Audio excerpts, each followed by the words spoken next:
So now we want to determine how to find the inverse of a function. So here we have a list of steps. If we have an equation or a function f and we want to find the inverse function, I advise starting with replacing f of x with a y in the equation, and that's just to kind of distinguish between the x and y. It's absolutely not necessary, but I found that students tend to be a little bit more successful if we start with that step. Second, I want to interchange x and y. Why does that work? Because remember, function and its inverse function, the input is now the output and the output's now the input, so that's why that works. And third, we're going to solve for y. So that's going to require us to do all of the inverse operations to x. And then once we have solved for y, we want to indicate to our reader that it's the inverse function. So that's when we're going to use the proper notation. So instead of writing y, we're going to write f with a superscript -1, and that is just read f inverse. Now, that's pretty much all there is to it. We can verify our own results by forming a composite function and verifying that we get x out, but I'm going to skip that step to save time. And then we also kind of want to do a visual check. Does my answer make sense? Do I have the inverse operations with those same numbers? And are we using the inverse order? Now I want to be able to find the inverse function of the function f of x equals 7x minus 5. So following that same procedure that we just talked about, I'm going to go ahead and replace f of x with y. That's still pretty much the same equation. And then I'm going to exchange x and y. So I'm going to write x where the y is, and I'm also going to write y where the x is, because the inverse function switches my input and my output. Now I'm just going to solve for y.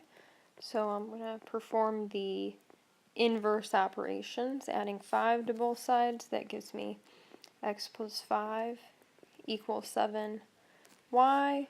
And then also I want to divide by 7. So I'm performing those inverse operations, and I get x plus 5 divided by 7 equals y.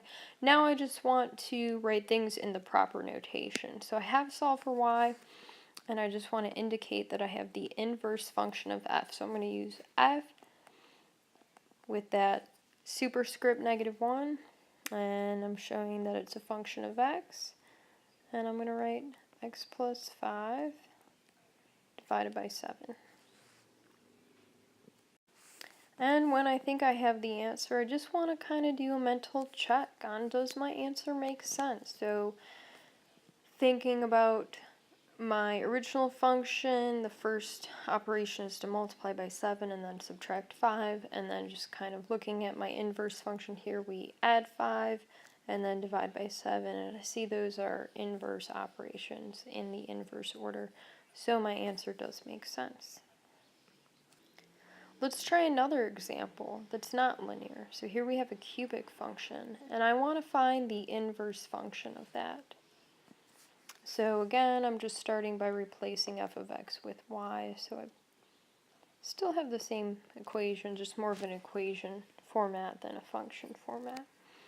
And remember that we're going to exchange x and y. And then next, I just want to solve for y. So I'm performing those inverse operations, or the opposite operations. First, I'm going to subtract 1 from both sides. So I have x minus 1 equals 2y cubed. And then I'm going to divide by 2. That gives me x minus 1 divided by 2 equals y cubed. And the last thing I want to do is do the inverse operation from a cube, which happens to be a cube root. So I'm going to draw my radical symbol with my index number 3 to indicate that that's a cube root and not a square root. And so I have cube root of x minus 1 over 2 equals y.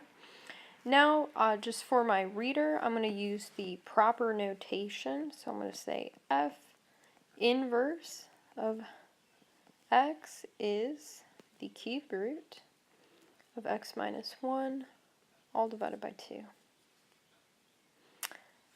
And before I really finish, I just want to kind of eyeball it and make sure that it appears to be the inverse function. So just going over the order of operations in that first function, I cube x, multiply by 2, and then add 1. I should usually see the inverse operations in my inverse function. So here I subtract 1, I divide by 2, and I cube root. Sometimes we may have an inverse function that looks slightly different, but that may just be because it's simplified. And let's try 1. So take a second, try this process, and then play the video to check your answer. So I'm going to start by replacing f of x with y.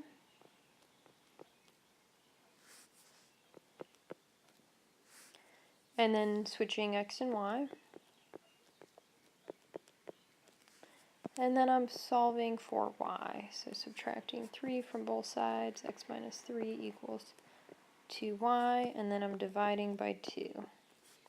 So that gives me x minus 3 divided by 2 equals y. And then to finish it off, I'm going to go ahead and use that function notation and that inverse notation and check and see if my answer makes sense.